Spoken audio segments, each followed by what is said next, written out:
बच्चों, आज हम कक्षा 8वीं में पन्ना नंबर 98 पे कविता है, दोहे है। इन दोहों का हम क्या करेंगे, अध्ययन करेंगे। उसके पहले जीवन में कई बार हमने संत कबीर के दोहे, बिहारी के दोहे, तुलसीदास के दोहे, सूरदास के दोहे, संत वचन, संत तुकडोजी महाराज उनके विचार, संत गाडगे बाबा उनके विचार, कई संत महान लोगों के हिंदी साहित्य के माध्यम से जो छोटे छोटे दोहे लिखे हैं, इन दोहों का अध्ययन किया है। आज हम श्याम सुंदर श्रीवास्तव लिखित, जिनका उपनाम कोमल है, उन्होंने वसंत का महीना, वसंत यानी मधुमास, मधुमास में जो परिवर्तन होता है, इसके बारे में वसंत के दोहे लिखे हैं। इन दोहे का हम क्या करेंगे, आज अध्ययन करेंगे।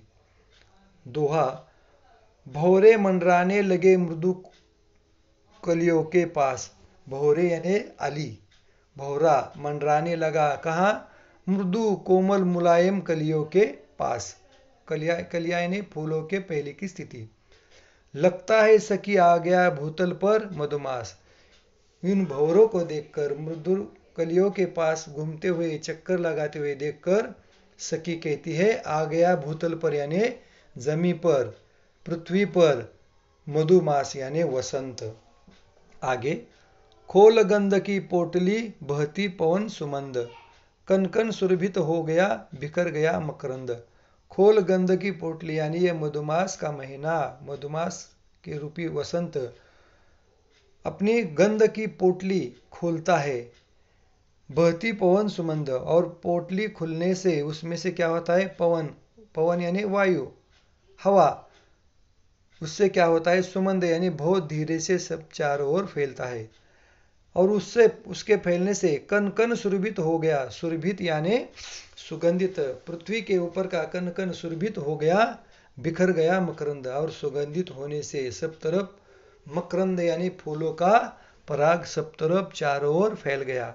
आगे, आम्र डाल पर कोकिला गाए मधुरम गीत। आम के जो डालियां होती है, डाल होती है, टहनियां होती है, उसके ऊपर कोकिला यानी अपना गीत गाती है, कुहू कुहू जैसे कोकिला गीत गाती है और कहती है, गाए मधुरम गीत, दूर पपिया छेड़ता विरह का संगीत। और कोकिल को गाते हुए देखकर उधर पपिया क्या करता है, विरह का तार छेड़ता है, विरह का गीत चलता है। कोयल और पपिया की जो जोड़ी होती है ना, उसमें से पपिया क्या करता है, कोयल की आवाज सुनकर दुख की दूर से तार छेड़ता है। विरह, विरह यानी वियोग, वियोग का संगीत वो क्या करता है, पपिया छेड़ता है। आली कलिका में हो गया पावनतम अनुबंध। आली यानी भौरा, कलिका यानी फूलों की कलिया में हो गया पावनतम अनुबंध। आली भौरा क्या करता है, कली के सहमति से, पावनतम यानी पुण्य होकर, अनुबंध यानी उससे अपना संबंध स्थापित करता है। अनुबंध यानी सहमति से, कलियों की सहमति से वह अपना अनुबंध, पावनतम पवित्र रिश्ता स्थापित करता है। कली के कलित कपोल पर लिखे प्रणय के छंद। कली के कलित, कलित यानी सुंदर, कपोल यानी गाल पर लिखे प्रणय के छंद, प्रणय यानी प्रेम के छंद लिखे हैं। आली कलिका में हो गया पावनतम अनुबंध। आली और कलिका यानी कली और आली में क्या होता है, पावनतम अनुबंध स्थापित होता है, उनकी एक दूसरे की सहमति से। और उससे क्या होता है, कली के कलित कपोल पर, सुंदर गाल पर लिखे प्रणय के छंद लिखे होते हैं। विटप, विटप यानी पेड़। विटप प्रफुल्लित पहन कर नव पल्लव परिधान। पेड़ क्या करते हैं, प्रफुल्लित नया वस्त्र पहनकर प्रसन्न दिखाई देते हैं।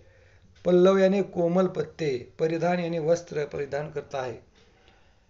विटप प्रफुल्लित पहनकर नव पल्लव परिधान। पेड़ क्या करते हैं, प्रफुल्लित होकर नए वस्त्र, कोमल पत्ते को पहनकर परिधान करते हैं वस्त्र। चंचू उठाकर गा रहे पंछी मधुरम गान। पंछी क्या कर रहे हैं, अपनी चोंच उठाकर मधुरम गान कर रहे हैं। कण कण में हंसने लगा बासंती अनुराग। कण कण में, पृथ्वी के हर एक कण कण में हंसने लगा बासंत यानी वसंत का, बासंती अनुराग, अनुराग यानी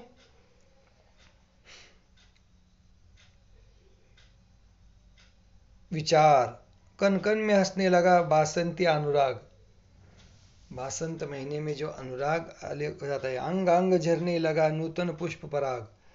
कण कण में हंसने लगा वासंती अनुराग यानी हर एक पृथ्वी के ऊपर जो कण कण है उसमें अनुराग क्या होना, छाने लगा।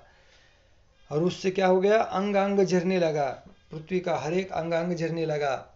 नूतन पुष्प पराग, और पहला अंग अंग झरने के बाद नूतन पुष्प पराग से क्या हो गया, फूल कलियां प्रफुल्लित नए वस्त्र पहनकर बढ़ने लगे।